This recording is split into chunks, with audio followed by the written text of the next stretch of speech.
ગુજરાતના રાજકારણ અંગે સૌથી મહત્વના સમાચાર। વિધાનસભાના ઉપાધ્યક્ષ જેઠા ભરવાડનું રાજીનામું। ગુજરાત વિધાનસભાના ઉપાધ્યક્ષ પદેથી તેઓએ રાજીનામું આપ્યું। વિધાનસભા અધ્યક્ષ શંકર ચૌધરીને રાજીનામું સોંપ્યું। પંચમહાલના શહેરાના ધારાસભ્ય છે જેઠા ભરવાડ। પંચામૃત ડેરીના ચેરમેન પણ છે જેઠા ભરવાડ।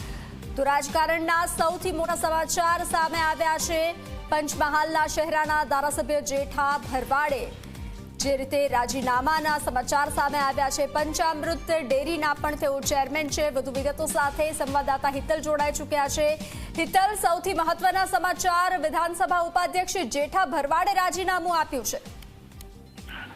જી ચોક્કસ એવું કહી શકાય કે શહેરાના ધારાસભ્ય અને ગુજરાત વિધાનસભાના ઉપાધ્યક્ષ પણ તેઓ જેઠાભાઈ ભરવાડ છે તેમને ઉપાધ્યક્ષ પદેથી આ રાજીનામું આપ્યું છે અને શંકર ચૌધરી એટલે વિધાનસભાના અધ્યક્ષના નિવાસ સ્થાને જઈને રાજીનામું આપ્યું છે। રાજીનામું આપતા પહેલા તેઓ મુખ્યમંત્રીને પણ મળ્યા હોવાની વિગતો અત્યારે જાણવા મળી રહી છે। આ ઉપરાંત પાર્ટીના અધ્યક્ષ જગદીશ વિશ્વકર્મા સાથે પણ તેઓએ મુલાકાત કરી હતી અને તેમની સાથે જઈને અધ્યક્ષના ઘરે તેઓએ રાજીનામું સોંપ્યું હોવાના આપ્યું છે।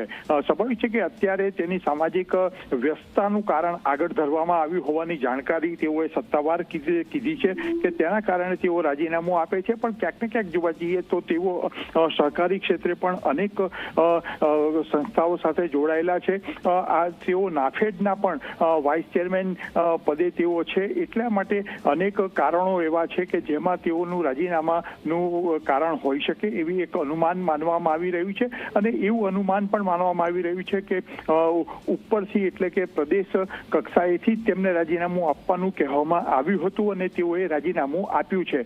અત્યારે આ એક વધારે પ્રબળતા છે। હવે જેમ જેમ સમય જશે એમ સાચું કારણ પણ સામે આવશે। પણ અત્યારે જેઠાભાઈ ભરવાડે જે રાજીનામું આપ્યું છે તેમાં સામાજિક વ્યસ્તતાનું કારણ આગળ ધર્યું છે।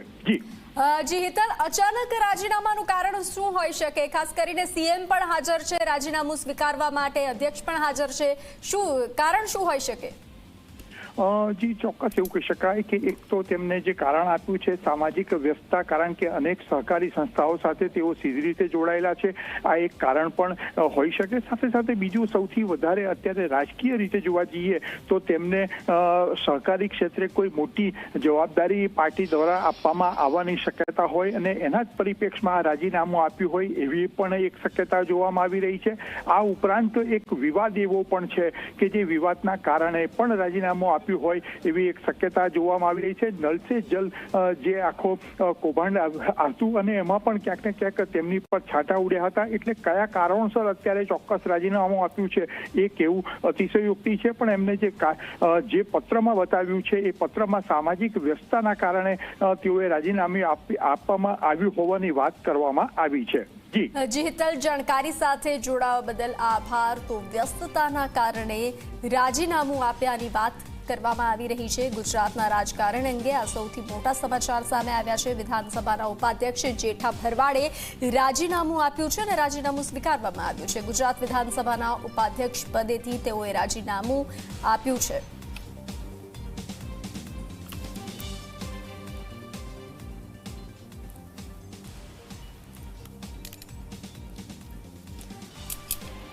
તો ફોન લાઈન પર જેઠાભાઈ ભરવાડ જોડાઈ ચૂક્યા છે। જી ઝી 24 કલાકમાં આપનું સ્વાગત છે। હેલો જી ઝી 24 કલાકમાં આપનું સ્વાગત છે। અવાજ બરાબર નથી આવતો બેન, સોરી। હેલો હેલો, મારો અવાજ આવી રહ્યો છે? હવે ક્લિયર સંભળાય છે, આપ બોલો। જી, અચાનક રાજીનામાનું કારણ શું?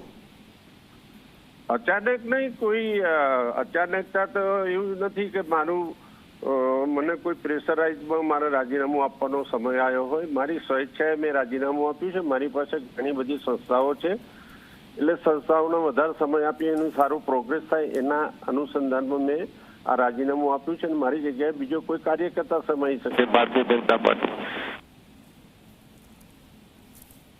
પાર્ટીના મોવડી મંડળ જોડે તમારે કોઈ ચર્ચા થયેલી છે ખરી પહેલા?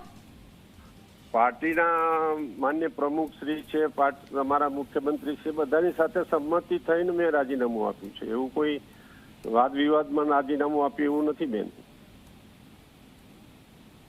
તમારા બાદ કોને બનાવવામાં આવશે ઉપાધ્યક્ષ તરીકે? એ પાર્ટીનો નિર્ણય છે, મારો નિર્ણય ના કહેવાય બેન.